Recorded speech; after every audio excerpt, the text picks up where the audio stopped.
By the pricking of my thumbs, something witchy this way comes. Ill winds mark its fearsome flight, and autumn branches creak with fright. The landscape turns to ashen crumbs when something witchy this way comes.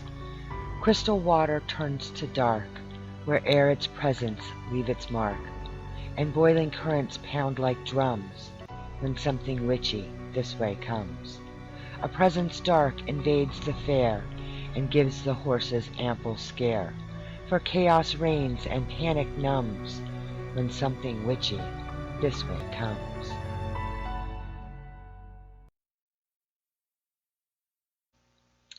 Welcome and good evening, everybody. How are you tonight? This is Onyx Moon, and I'm coming to you live without my special guest. My special guest was supposed to be Lady Spice, and apparently we are having some technical difficulties, and she's not here tonight. So, where does that leave you and me?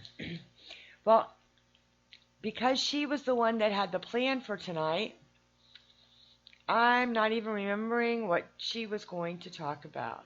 So this is going to be something rather funny because I'm not exactly sure what we're doing. Bear with me a minute, folks. I'm trying to find my notes, but I didn't want to get on the air. So I am on the air and working it out.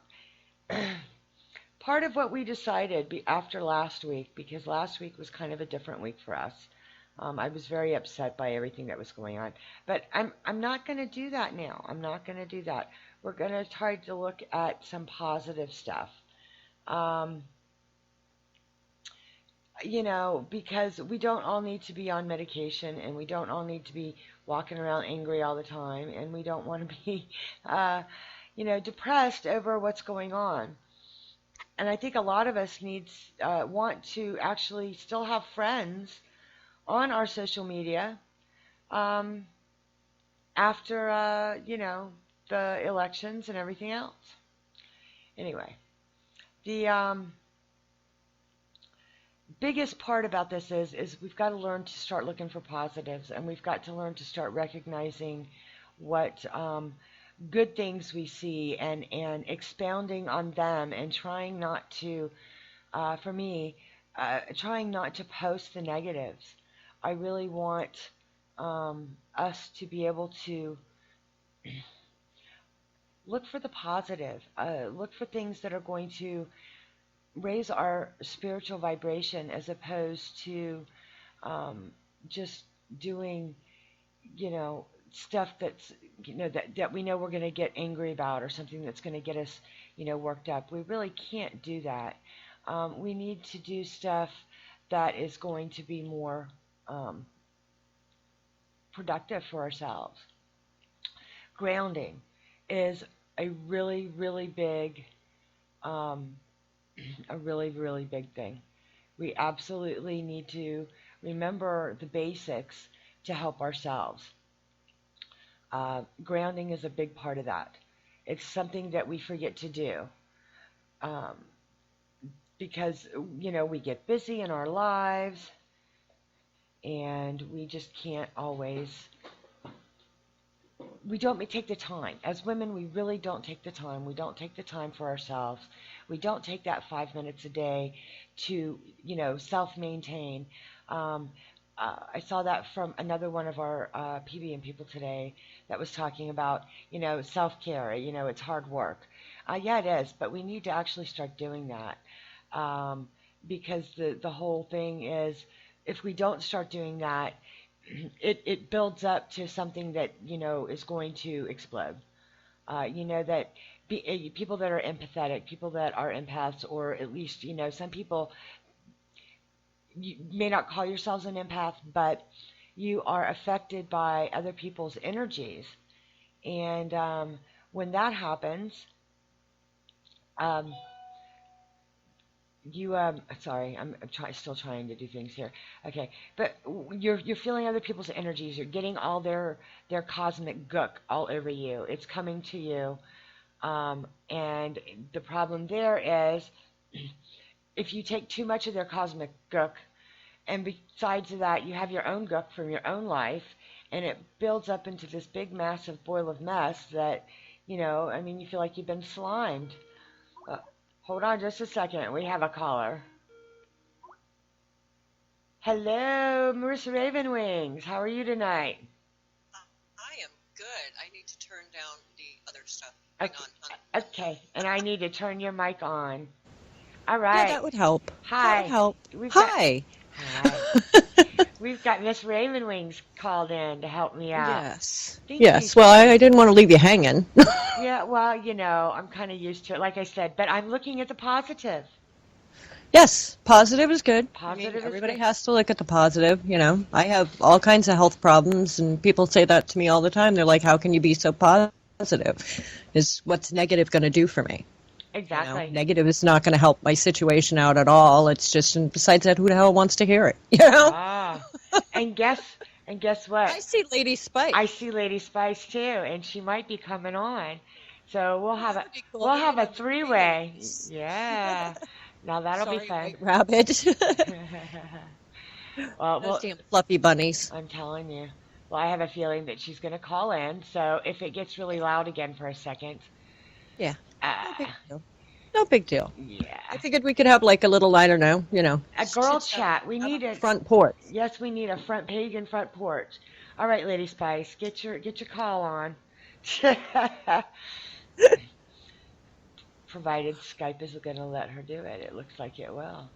It will. All right, so we'll It's have Lady Spice in just a minute, folks. I know she's trying to get ready. It's been a crazy week for all of us, and yeah. but you ain't understand what I'm saying is we've got to start, taking that time to ground. We really do. We've got to get out there and, get your feet in the dirt, get your toes in the sand, whatever you need to do, and do it. Oh yeah, walking barefoot in the grass if you can. That's amazing way to ground, and you don't even have to think about it. And any kind of walk. It doesn't matter where you walk. If you're in a bad mood, take a walk. Yes, yes. Take a walk. You cannot be in a bad mood when you take a walk. You can't. No, By the time you get back, you'll be in a much better mood. Yep. Okay, I'm adding her. Hold on. Here comes Lady Spice, folks. Lady Spice, how are you tonight? Hi, sweetheart. I am so sorry. I am running so far behind. I think I'm first.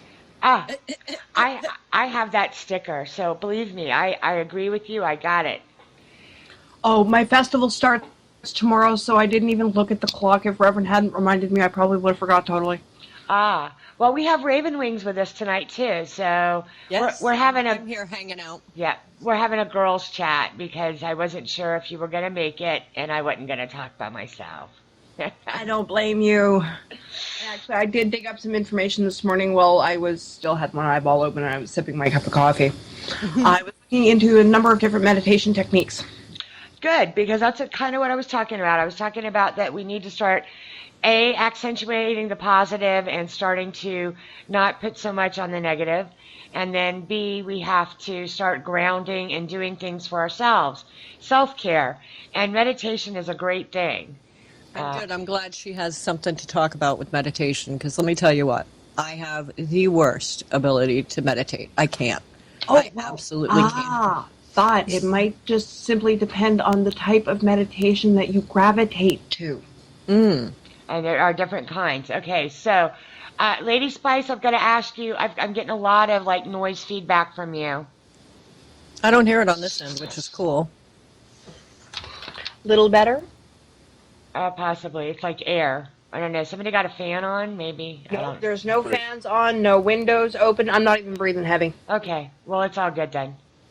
You might be hearing my fridge faintly in the background. Okay, possibly. Who knows? I'm just, extra sensitive today, maybe. Anyway, okay. Full So, moon. you know what? Yeah. Yes, Mm-hmm. it is. All right. So, Lady Spice, I was talking about first. We were talking about grounding. So we were saying, go get your fingers in the toes in the sand, or your fingers in the dirt, or take a walk barefoot in the grass and do some grounding. But meditation is another really good way to go. So why don't you talk about that some? Well, another really good way to ground is go pet a furry creature, too. Go spend some time with the animal, something that gives back unconditionally. types of meditation. There's the one that most people are familiar with. It's the Zen meditation, the sit in a lotus position, cross your legs, and try and quiet your mind. Sadly, I can't do that. There is another called mindful meditation, and it's a matter of acknowledging each thought, each emotion, each feeling, everything you hear, whatever you're picking up, and just be in that moment. So you're actually drawing yourself back into your body, if that makes sense. Yeah, people commonly call that mindful meditation or open source meditation. Myself, I find, for me anyway, active meditation. Do something completely mindless and let your mind wander off on its own. Oh, Sorry? like coloring? Coloring is a wonderful thing, and believe it or not, it's been proven to lower blood pressure, too. Ooh. See, I used to crochet for that. Yeah, I try crocheting these days, and it's, drop 1, knit 5, purl 3. I can't anymore. My hands won't let me. I've never been able to learn how to crochet. I could macrame back in the day, but I couldn't crochet. Oh, I can do that too. I can do all those wonderful knit crochet. I just can't do the fancy stuff. I have like 1 or 2 stitches that I can do. That's it. See, because I do petty point, which is 22 cross stitches to the inch. Wow. Yeah, okay. Yeah, it's tiny. Okay, no. My mother's got you. My mother and my great-grandmother and all that, they used to tat. Do you know what tatting is? Yep. As a matter of fact, I have some of my family, my ancestral hand-tatted lace. Yep. Both Scottish and Irish. Yeah. So I've got pieces here and there that were tatted by relatives, and it is such an intricate thing. I mean, I can get lost just looking at those kind of things. Another type of active meditation that people don't think about is crafting something, making something. That's good. And a lot of us around here do that when we make the time. And I think that's the big point for me. I keep saying that, we don't look to ourselves. I mean, it's like that old saying, "Witch, heal thyself." And we forget. We're so busy either putting out fires or taking care of other people or doing for our family or doing for our job that we forget to take that time for ourselves. And we have to reclaim ourselves a little bit. We have to give ourselves, a break. And, if it's going in the bathroom and locking the door for 5 minutes and lighting a candle and meditating while you're, sitting there, do it. That's exactly it. And you have to take the time. And I mean, we witches are the first ones to tell people they have to look after themselves. Well, ladies and gents, for our own credibility, why don't we suck it up and take our own bloody advice? How can we expect others to take it if we don't ourselves? That's the do as I say, not as I do syndrome, I think. And you and I both know the craft doesn't work that way. I know it doesn't. It doesn't. It really doesn't. But, and that's the thing. So, to bring, like I said, I'm trying to bring out the positive. So by talking about this stuff that we can do for ourselves, that's a good thing. And that maybe somebody will take something away from this that helps them, especially with the emotions in turmoil like that's going on. And not that it isn't a valid turmoil. It's your emotions are valid. You've got the right to be sad, angry, frustrated, whatever, but don't let it define you. Shake it off and find a way to meditate and figure out, first, what can you do for you? Because you are no good to anybody else if you're sick yourself. So it's kind of like, like the first rule of EMS when I was an EMT and a tech in the ER. The first rule was your safety, your personal safety, because you are no good if you're also a victim or if you're also a patient. So we have to take care of ourselves so we can continue to help heal and help other people. And that's exactly the point I'm trying to make. And again, going back to the various forms of meditation and recentering and refocusing, you really do need to make yourself the center of you. I mean, as caregivers, we put so much ahead of ourselves. We put so many things ahead of ourselves that eventually we burn out. And then we're no good to ourselves, we're no good to anyone else. And in some cases, some of us never truly do come back from it. And that is not only wasteful of the gifts you've been given, it's wasteful of your time and your energy in the future. Yes. And for somebody like Miss Ravenwings that says she doesn't she finds it hard to meditate. Let's come up with a plan for her. Well, see what the problem is. You like to Is drive? I have a brain that's like 3 years old, that just goes and goes and goes and goes and goes and doesn't shut up. Especially when you're tired, you'll be sitting there either watching TV or looking at the computer or whatever the case may be, and you're like, wow, I'm so tired. I need to go to bed. Then you go to bed and you think about everything that happened to you from the time you were in kindergarten. Oh my God, you too. I do this. I've had 3 or 4 nights this week like people, that. I don't understand it. These people can fall asleep within 3 seconds. I've seen it. I watch it with the old man. He does it 3 seconds, out like a light. Yep. I have to, make 17 different turns, Yep. 3 trips to the bathroom, and a sacrifice to try to get some sleep. It's ridiculous. It's insane. So, yeah, meditation for me, anytime I try to meditate, my brain will go off somewhere else. And it's like, no, come back here. This Focus is where on physical this, and it won't. especially if you're trying to sleep, something called physical meditation will come in. And you actually start at your toes and you scrunch them up as tight as you can. And you do this working higher up your body, like scrunch and release. And what this actually does is it starts releasing the lactic acid in your muscles. Mm-hmm.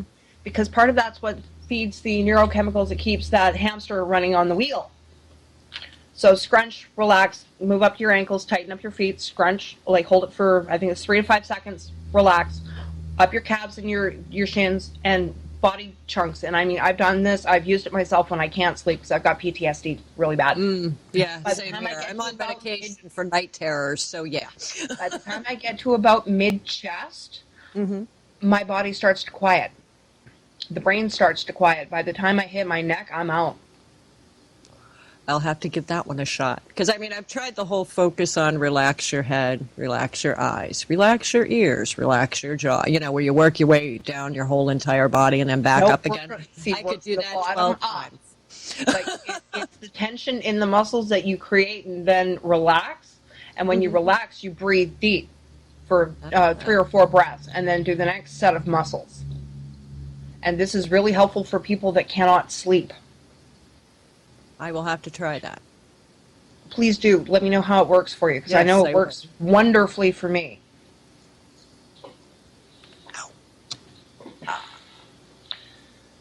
Next thing, it can be as simple as wander outside and sit down with a cup of tea and a notebook.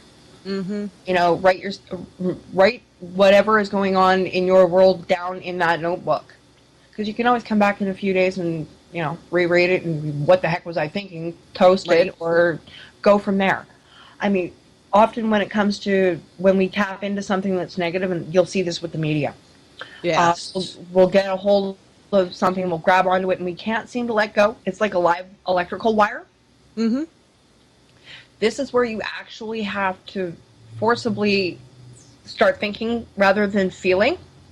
Mm-hmm. And it can be really hard to kick it in. But let go and take a step back. This is where you start to pull back your energy from that live wire, and you can refocus it somewhere that it's going to do something positive for you rather than, say, piss you off. Right. For instance, I just about got into a pissing contest with this 18-year-old little misogynist until I realized, hey, wait a minute, I'm old enough to be this kid's mother. Why am I bothering? And that's hard, because, all right, and so I'm going to interject my little thingamajiggy here. Please do. I have always tried, because I'm not the kind that wants to start scenes. I've tried to keep my mouth shut. And I've determined for myself personally that out in public, kind of like the giggles are good for you and, I love you, I don't care. My other part is, I'm not going to be quiet anymore. When I see things that are wrong, to my moral spirit and what hurts my soul, I'm starting to address them right then and there. Meaning, when I see somebody berating a cashier, I am the person that is going to stand up and speak for them right there in line. And to hell with you if you don't like it, kind of thing. Because I think that we've gotten so complacent, and we have gotten so, oh, what's that other word that means you just don't care? Apathetic. Okay? We've gotten so complacent and apathetic that when we see things, we just don't want to get involved. It's easier to not do it. Blah, blah, blah. Yeah, it's going to make me have a bad day. I don't care. That's why I want to learn how to come home and ground and meditate and get rid of it. Because when I see these kinds of things in public now, I'm going to be having to stop it. Or at least shaming them enough for whatever reason. I just can't. I can't. Standing up for what's right. I have to. I have to. I feel that, that's part of my job. It is, and I mean, it's been real interesting in the last 6 months to a year. I've been calling some of my family members on their racism. I mean, my own mother. I never thought I'd be able to pull that one off and get away with it, but I did. Right. I've found I have had to step up because there's too many people that are doing exactly that. They're being complacent. Oh, it doesn't affect me. It doesn't affect me personally. We've become this much of a self-absorbed, narcissistic society that is more focused on, the selfie of dinner, right, than the kids dying on the shores trying to escape war. Right. Mm-hmm. And it is. And complacency and self-gratification and instant gratification, as much as like right now, we're using technology to talk to people. And I love technology. But unfortunately, in so many instances, technology is taking over where people they don't know how to talk to each other anymore. They don't know how to talk to someone anymore because it's all about them, and it's helping them become self-absorbed. So people don't have an art of conversation. People, there's not like Ravenwood said at first, we'll bring this our pagan front porch. And I love that kind of show idea, okay? Mm-hmm. So that's kind of what this is tonight, is like the pagan front porch as far as I'm concerned. But we have to start opening conversations. We have to start learning how to talk to people again. And I think that if everybody started genuinely trying to communicate, but communicate requires that you listen. Mm-hmm. And it requires that you hear. It's not just you listen to wait to respond, but it requires that you hear and absorb what's being said. And people, the generations coming up, they don't have that. I think we do because of the generation we grew up in. There was a lot, there wasn't cell phones. You're lucky if there was computers when I was a kid. Right. You're lucky if you had one TV in the living room. I remember the first computer. Library. If I wanted to play a game, I had to program that whole game in myself, and then once you shut it off, it didn't save, and you'd have to program that whole thing back in again. Yeah, like before the first Atari, okay? Oh, yes. Yeah, I remember that. Yeah. I remember the original Pong film TV screen. Yep, had that too. Those were fun. But, I didn't even get my hands on my first Nintendo system until I was 16.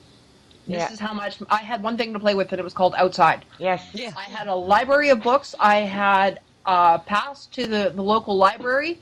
I had access to my mom's personal library, except for the books that were on the top shelf, and that's because they were all magic books that I wasn't ready for yet. But other than that, she let me have free reign. I mean, there was one summer she never saw me come home. I spent the 2.5 months out in the back 2.5 acres of overgrown woodland. Right. I never went anywhere without a book in my pocket. I didn't either. I look at these kids wandering by with their faces in their phones, and I'm going, you wouldn't see a miracle or an omen if it came up and slapped you in the phone. No, they wouldn't. And reading was something for me that absolutely... I'm getting feedback from myself. That's really weird. Yeah, it is. That is very weird. I didn't touch anything. Okay, well, maybe I was leaning too far back. Who knows? See, technology. The technology gods were beating me for saying it was a bad thing. Okay, but books. I mean, I consumed them. I would read like 3 books at a time because, Now, as a young preteen or whatever, I would read one at a time, but I'd probably go through one a day. So books was a very expensive hobby for me. That's where my babysitting money went, was books. And then as I got older, I would have like 3 different books because I would have one with me when I went to wherever in my purse. I generally would have one in the bathroom because I'd get in there and I'd be like, okay, what am I doing? Okay, well, there's a book. So I can keep reading. And I could read like 3 different stories at the same time. It was really cool. So it was like changing the channels on a TV, you know. But these kids don't understand. They don't appreciate a written word. I love my Kindle, but it still doesn't replace having that physical book in your hands and you know, and fiction, nonfiction, it doesn't matter. I love fiction. I love, you know, smutty romance books. I love like paranormal romance books, you know, historical stuff, you know, all that kind of stuff. And I tell you, not only did it help my vocabulary and my spelling and my reading in school, but you know, it took me places.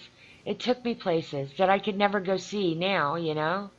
I wish these kids would have an appreciation for reading. I really, really do. That's what I say all the time. You know it's a good book if it actually takes you in and you leave the outside world. It's almost like astral travel through a book when you're actually in the story. And it's amazing. I love books like that. Yes. The magic of a good bard. Yes. Mm-hmm.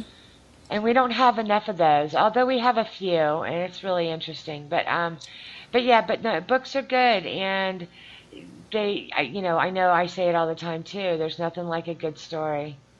Mm-hmm. My kids were reading before they even went to school. So, and they knew that books in the house did not get destroyed. You had to have a respect for books. So, yeah, you didn't, you know, rip out pages or anything like that because I would freak.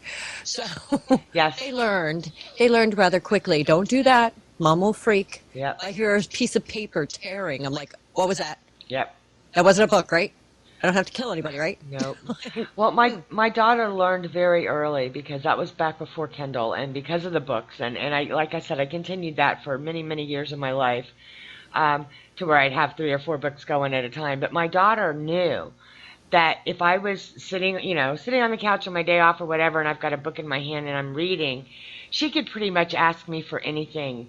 And I would be like, you know, because I'd never even, you know, oh, I want to go over to Stephanie's house or whatever. Okay, go ahead. And then an hour later, I'm like, where the hell have you been? Yeah.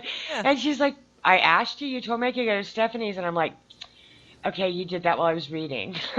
And the same thing for snack. Hey, Mom, can I have some cookies? Sure, whatever. Just shut up, you know, because I'm reading, you know, and then realized, like, wait a minute. It was like an hour before dinner, and she just ate like a half a bag of cookies. She's not hungry. Right, you know.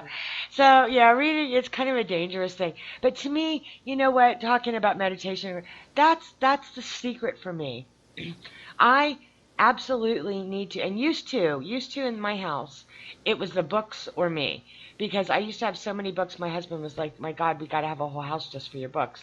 And through the years, I have passed them on or given them away or whatever. And I think even though I've got my Kindle and I have hundreds and hundreds of books downloaded, I think I just need to go hit the flea market and some garage sales and just pick up some books and start reading again because, you know, that was such therapy for me. And again, that comes back to an active type of meditation. That's where you learn to disconnect and refocus. Because once you let go of that live wire, okay, what are you going to do with all that pent-up energy? Right. Mm-hmm. How many people do you know will grab a book, throw it in their bag, grab a towel, and head for the beach? Mm-hmm. Oh, I used to I used be to able to do do that. Yeah. Me Yeah. too, used to. It's weird A because little bit of self-care. And what happens with me, I don't know if it happens with you guys because I'm an avid book reader, but what happens with me is I have a lot of books and I have some I haven't read yet, and which are Stephen King and they're hardcover, and I normally don't touch them because they're hardcover. I was waiting to get the soft cover, but I happened to pick up one book. It was called Rose Madder. And at the time, I was going through a really difficult time with my ex in a physically and emotionally abusive relationship. And that's what this book deals with.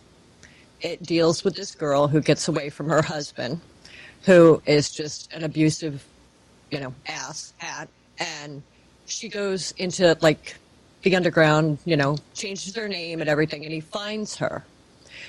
But she finds this picture, this painted picture that she buys. It's one of the first things she buys for her new apartment. And this picture actually is like comes to life and stuff. But just, it was weird. It was like, okay, this was the book that called to me on the shelf. It's like, this one, you have to read this now. And then after we did separate, I finished that book and I went into another Stephen King book, and it was like the continuation of that story. Oh, wow. Only with a different focus. And I was like, and it was not like I knew that they went in order that way. I didn't even know what the first one was about. It was just Stephen King book, and it's what I collect. So it was like, I read that book and then I went and see the other one. And I was like, holy crap. I was like, this is my life. I'm like, it's a horror story, but it's my life. I'm like, and it just made me understand a little better on what I needed to do for me, which was kind of weird. But, it's weird like that. I have weird things. Books call to me. So you need to read me. Yeah. And I'm like, okay. And I listen because there's something in that book that it needs to tell me, because it deals with whatever situation I'm in. It's very weird and very strange, but it's always happened that way for me. That's cool, though. That's cool. Mm-hmm. All right, we're going to take our one and only commercial break right now. So, yeah, because we blew past the first one, and I'm sure we'll blow past the second one. Oh, yeah. So we're going to take a commercial break right now, and so here's a few words from our sponsors, folks. We'll be right back.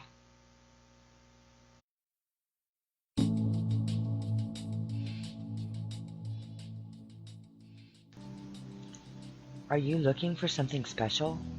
For something more than mass-produced and ineffective magical wares? Then let me tell you about Beau Magique, with their wonderfully unique magical wares carefully handcrafted in small batches. From her charged waters using artisan well water gathered under the full moon, to their authentically crafted conjure and anointing oils, powders, and more. All handcrafted by Reverend Terry Brookins, using old and new recipes and super secret sources to be able to share her own brand of magic with everyone. Visit beaumagique.com. That's BEAUXMAGIQUE.com. Visit today. This is what you've been looking for.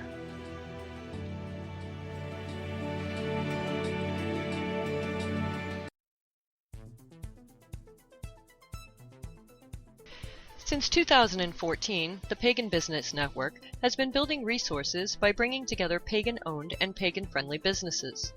With multiple resources available, it doesn't matter if you're an artisan, musician, vendor, author, publishing company, blogger, podcaster, event planner, or any other organization. We have the resources here to help you succeed. Becoming a member is easy and affordable, even for the smallest of budgets. With your membership, you will get Business Spotlight, which is an article written in an interview style, complete with details and photos. Social media sharing through the Pagan Business Network. A blog roll. A membership card for discounts at participating businesses. You'll also get discounts on tickets to all Pagan Business Network events, and so much more. You can check us out at paganbusinessnetwork.com for more information.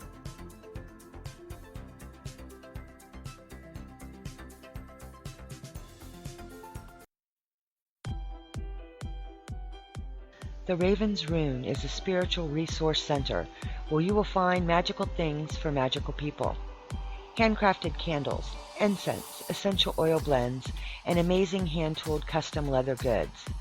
Check out their Wheel of the Year candle and incense packs. Each Sabbat has its own special blend, made during the correct moon phases by a practicing British traditional witch, to give your magic a boost. Using her knowledge and expertise, these products don't just smell good, they work. And you'll love the hand-tooled leather goods, Book of Shadows, journals, bracers, candle mats, and many other ritual tools. You'll revel in the magical feel of old world craftsmanship. They also offer unique psychic readings. Liz is a talented sensitive. Her insightful readings are unique and come from many years of experience of working in the psychic and paranormal fields. Her compassion and empathy with clients make her readings truly meaningful. Let a consultation with this talented clairvoyant help you through the difficulties in your life and find the path to achieving your goals.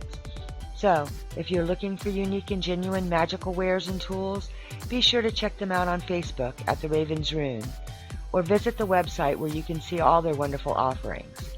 The Raven's Rune, www.theravensrune.ca.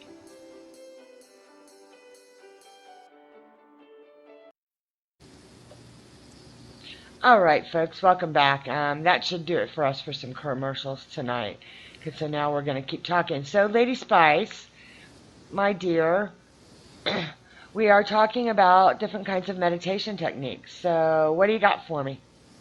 Oh, I've got all kinds for you. Let's start with some of the Chinese meditation techniques. Okay. This is where you find things like Qigong and other breathing techniques. Some people may be familiar with Tai Chi. Yes. This is, exactly. This is all part of it.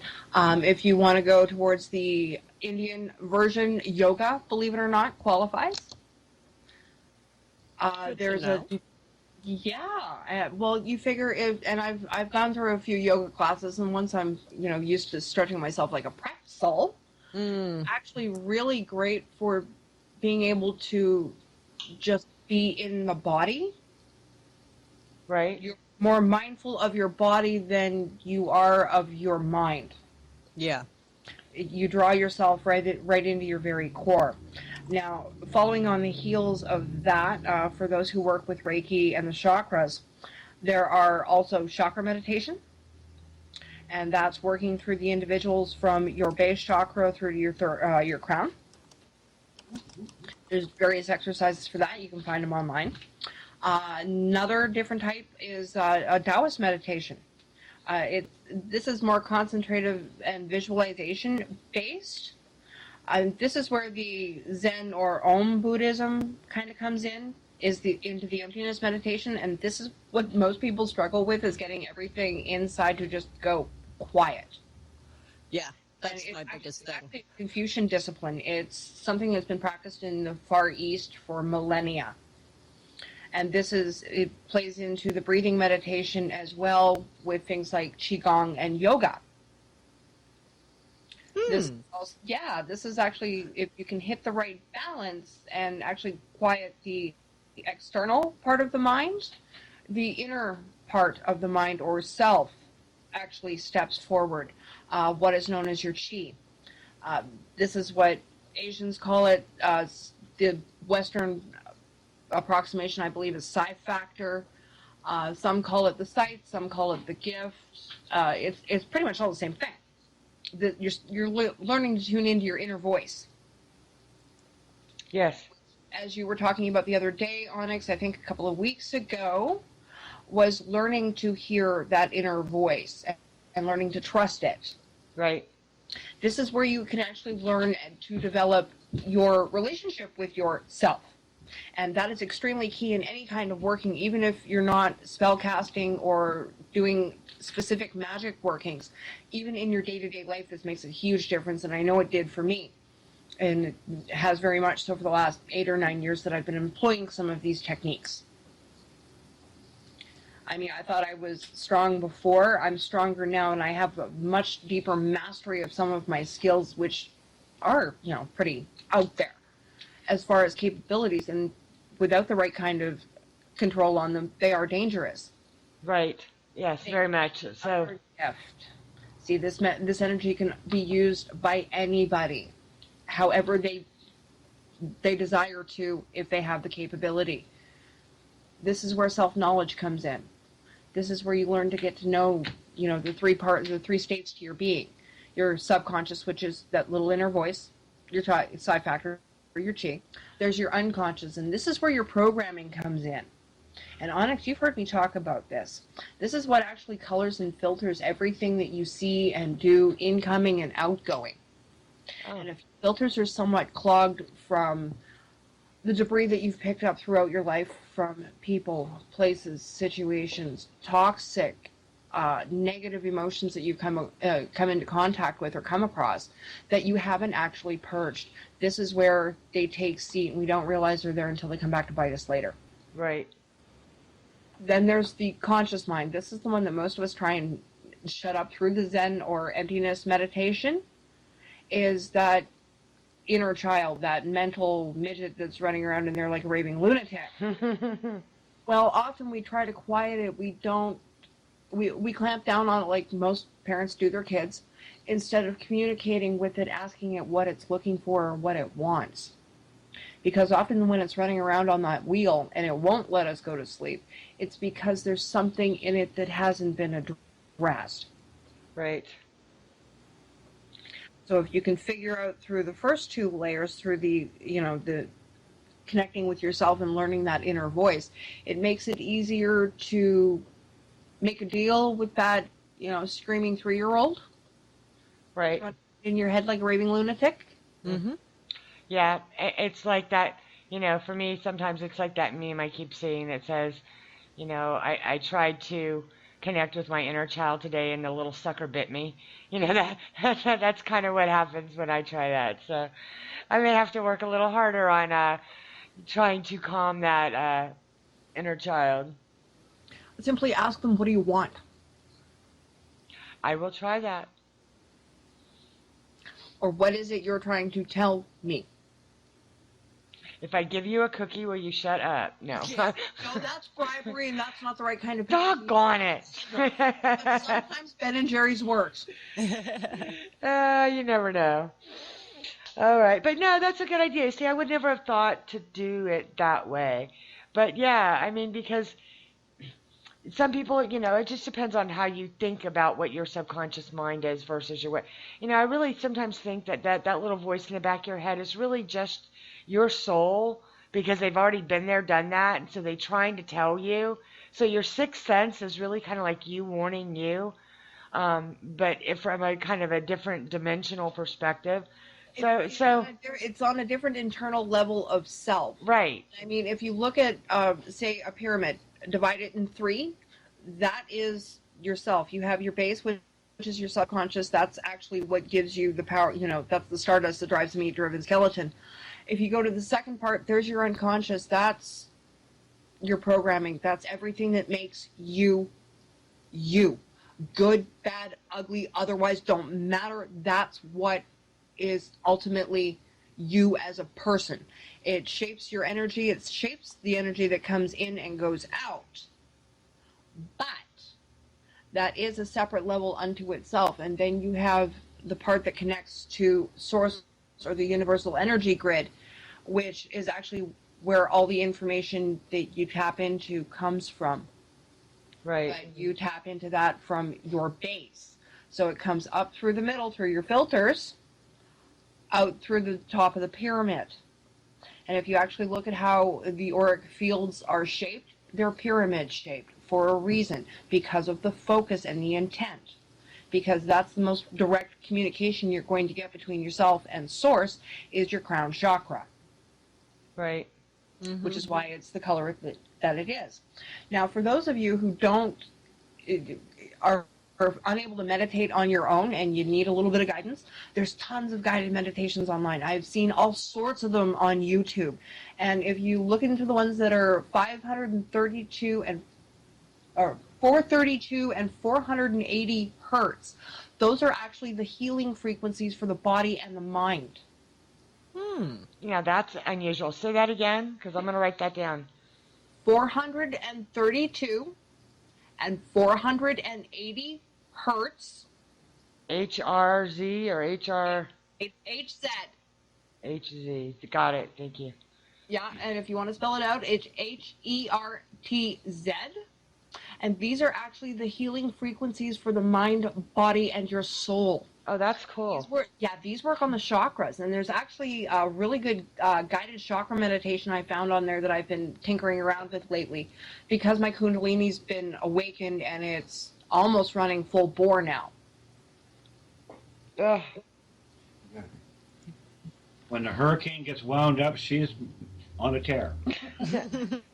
Absolutely. You've seen it. Yes, that's my partner for the Reverend. For those of you who don't know, I'm a demonologist, and anyone that has that calling worth their salt has a priest. Yeah.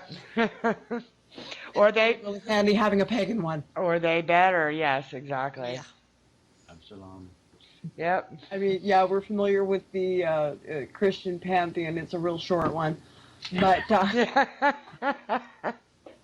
sorry, couldn't help it. I was a pastor's kid in foster care.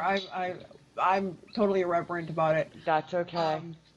Having looked into where it came from, and the how much it's ripped off of the pagans, going back for 4 or 5 millennia before them. Yeah, I'm not surprised that it's got some kind of clout, but it's too corrupt to be of much use these days. Right, Now right. that I'll get off that soapbox, again, going back to the guided meditations, you can find short ones, you can find long ones, you can actually find ones that you can play while you're sleeping Huh. that last for 8 hours that work on all 7 chakra points. Is that kind of like the subliminal stuff that was around a while ago? No, you can actually listen to this while you're awake. I've had it do the same thing, awake or asleep. There's a couple of them on there that are really, really good. They're like 8-9 hours plus. Right. I'll throw them on during the day while I'm running around the house doing stuff, and because of the vibration, pardon me, they work really, really well. It works within, it uses sound to activate your auric energy Right. because it all translates. Very cool. Which is Makes why sense. You'll find Reiki sound therapy, like the Reverend does. He uses this as well. It's all part and parcel. This is how I found out about the 432 and the 480. The Egyptians Because did those are that actually, too. And believe it or not, a house cat's purr. They have Yes. 2 different purrs. They have a higher pitch purr. That's a 432. When they get real deep and they're all comfy and cuddly and they're trying to nap you, that's a 480. And believe it or not, it has been known to heal bones. Wow. See, I love it when my cat purrs. It's very relaxing. Yes, it is. But like with sound therapy and stuff, Egyptians did that Yes, as well the in their Tibetans, healings. Yep. Tibetans do it as well. This is where you Yep. find the Tibetan singing bowls. Mm-hmm. Drew Yeah, Ann. the Egyptians used rods. They used healing rods and crystals, and the only way that you can do these rods to balance these rods is they have to be done in a pyramid to be balanced. Oh, wow. There's something to do with that. Was one of the main reasons why they built the pyramids, was they used these rods and they needed that structure to be able to balance these rods. Yeah, I did a whole thing on it. I'll have to do that again because it was really cool. Oh, yeah. That's a good one. And I know Drew Ann, who's another one of our members with PBN. She does the crystal bowl healing. And even when we were at Caldera, we were sitting out there one night, after when the lights, when the sun finally went down and you could breathe because it was hot. She brought out the one bowl that she'd brought and did some, sound stuff sitting there. And it's really interesting. And each bowl has its own sound. And she's going to do some workshops on that. So that ought to be very interesting. Well, that also plays on this network, too. There are times when Drew Ann's music actually plays the music of the singing bowls. Oh, 'Cause good. I've heard it on PBN. Good, So it's good. kind of cool. I would like to get her, to do a remote broadcast with her and go to where she's actually doing it. If I could get some decent sound out of it, I would. But we'll see. We'll see. Mm-hmm. Well, something else that it comes along with the guided meditations, and I mean, you'll get the traditional one where there's, the voice of the instructor or the tutor that kind of guides you through the process. There's another particular type which is really good for those who are really great with their internal imagination, and that's guided imagery. Another one, especially I know myself, I found was very, very helpful, were affirmations, and it's usually coupled with relaxation and guided imagery. And the purpose of this is actually to meditate and imprint a message into your mind. And this works really, really well for people with PTSD, other disorders, mental disorders, if they can actually, focus some of this stuff. I know there's 1 or 2 people that have actually used it, and they've used it to really, really change their life. They do not look and sound like the same people they were at the start of the process. And I mean, not all of these are going to work for everybody, but they're going to help. And keep trying different types. And I mean, I've just given you a handful. There are so many out there. And I mean, active meditation seems to be the one that a lot of people do gravitate to. And I know some people, they drive. You get in the car, they drive. They can drive for hours. And they can be in the worst mood when they get into the car, and have the worst set of problems in front of them, and when they get out, they've got some sort of attack plan. Oh yeah, I'm the same way. I used to be anyway. Back when the kids were younger and stuff, I would have, work and children and everything else, and I used to just say, you know what, kids are going to grandma's this weekend. I'm going to disappear, and I would pack a bag and leave on a Friday and come back on a Sunday, and it was just, okay, this is the road I've picked. I'm going to drive till I can't drive anymore, and when I can't drive anymore, I'm going to stop and stay. And that's how I found some really cool places in New Hampshire. Because I lived in Massachusetts and I used to always head north. And I would just drive up into the mountains and just stay at these little places and stuff. And it was really cool. And it was very relaxing for me. It was, shut the pager off, because this is back when we had pagers, not phones. So that kind of dates me. But, shut the pager off. And I don't know where I'm going. I don't know what to tell you, but you've got the insurance cards for the kids. If anything happens, there you go. And I'm just going to disappear for a while. When's the last time you did take a personal care day? Oh, God. It's been years. Absolutely Well, years. I don't even drive anymore because we don't have a car right now. So, it's been 3 years since I've had a vehicle. I didn't think I'd to drive, even but when's drive. the last time you actually took a personal care day where you just said, screw it, today's a me day? We need to do I that. have no idea. No, she has not. Okay, ladies, then I got a challenge for you. Well, I'm gone for the next 5 days. You're leaving us? What the hell? I am. I have the Islands Folk Music Festival here in Duncan. Yeah, she This gets to weekend. go play. I run the night security crew. My Ooh. graveyard crew. This is the first time I've seen my second in command in a year. I am not missing this. I had to give up access to Tragically Hip tickets for their last 3 BC shows ever Oh, to no. make this. Wow. I ain't missing it. So suck it up, princess. I got a challenge. Okay, so what's the challenge here, Missy? I want you ladies to take at least 2 hours, 2 consecutive hours, over the next 5 days to take some personal care time. I dare you. And Oh, I I can want to do hear that. all about it when I get back.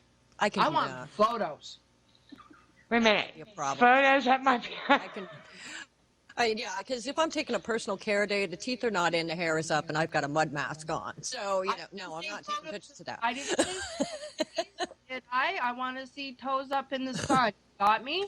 Oh, yes. Okay. Yes. I want proof. Oh, my goodness. We're going to horrify everybody. You realize that, right? Oh, this... If we had to publish them, I want proof. Okay, Oh, okay. All right, we can totally message them to her.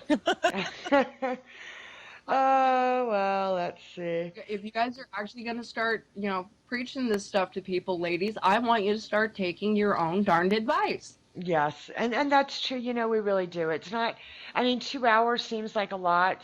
It's not really. But it's just really like, not. 8 glasses of water. Yeah. Sound like a really hard thing to do in a day. It's not for me You know what? anymore. You can stuff your noses in a book for 2 hours. I am. Oh, yeah. Oh, I can do that. I gotta It's just find like, a book. You know how they tell you to drink water because it's good for you? Well, since I've been on my medication, which makes my mouth like a desert, like I've been sucking on a cotton ball, I drink probably, and these are 16-ounce bottles of water, I probably drink 5 of them in a day without a problem, which is almost double what you need to drink. But they'll tell you, you need to drink at least 6 glasses of water in a day.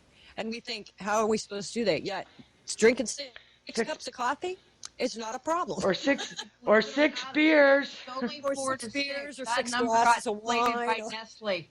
Mm-hmm. It's only 4 to 6 glasses. That number got inflated by Nestle. Don't forget, there's also liquid in the foods that you eat. Oh, yeah. Scarf back a peach. Tell me you don't have liquid running down your chin. Oh, grapes. That's my Oh, yeah. thing. Mango. I eat a bowl of grapes. I know. And I do this, and I know I shouldn't. I'll eat them before bed because they're my snack before bed. And then I'm like, I'm going to have to get up at least 3 times tonight to go to the bathroom. Like, watermelon, can't do that either. Yeah. I'm like, man. Oh, no. I can do it early in the morning. I love it in a breakfast smoothie with some frozen yogurt, and I'm good to go. Hmm? But not late in the evening. No, No, because you'll after be about 6, 8 o'clock, I start drinking liquids. Oh, yeah. Yeah, I am up in the middle of the night. turning into Crohn's is hard work, ladies. It ain't for Oh, yeah. sissies. No. No, this menopause shit can Should go I? away. Did I just hear that word out of you? Do you know how much editing I'm gonna have to do to this show? I love you. It wasn't me. I don't care. Or should I say, I just don't give a shit either. There you go. See? Well, crap, ladies. Hey, you know what? Believe it or not, if this is up tomorrow night, I will actually pull this out for my crew so we can all have a giggle. We started Okay. the There night you go. before. I will try, but you know what? We are really not FCC regulated yet, so it's all good, and nobody dropped Yeah. any of the really bad ones, so it's all good. No, we're not And- like and so many it's- other stations. Yeah, out there. it's almost after 10. I mean, it's it's after 9, so children should be asleep. That's right. Depending on the They don't time listen zone, to yeah. Crohn's They don't want to listen to the, yeah. The old, That's when all the fun stuff came out, because that's when I used to lay in bed at night awake when my mom had all the elders over. yep. That's when I found out some of the coolest stuff. Yeah, well, that's when you gotta be. Remember in Practical Magic, Midnight Margaritas? Yes, Yeah, Oh, that's what I yes. wanted. I want to do that. Matter of fact, Yep. my girlfriend and I are doing the dress in purple and conjuring the midnight margaritas for Samhain. We've decided her kid's old enough; she's going out on her own for Halloween, so her mom's coming over to my place. Very There good. you go. Very good. I have a yard in the back with a large cauldron that actually is a fire pit, so it's perfect. Wonderful. That's cool. So we want pictures of that. So there. Oh, yeah, no problem. Yeah. Oh, you should see some of the pumpkins I've carved over the years. That is my favorite tradition, is carving jack-o'-lanterns. Well, good. And yeah, I'll do the odd turnip or potato, but I like the pumpkins. They're so much easier to They're carve. easier, yeah. The turnips are a pain. Yeah. Yeah, they're not big enough. Anyway, all right, folks. It is that time. We have talked ourselves silly here tonight. So once again, thank you for joining Something Witchy with guests Ravenwings and Lady Spice. This is what we call the Crone's Corner here on Something Witchy. Or the front porch, whatever you want to call it. Well, it started out from the front porch, Yeah, and then we moved inside to the corner. So, Yeah. no, we're good. We're good. Well, we had to go in where the libations were. Yeah, absolutely. That's right. That's So, cheers to you guys, and we'll see you next week. All right, we are turned.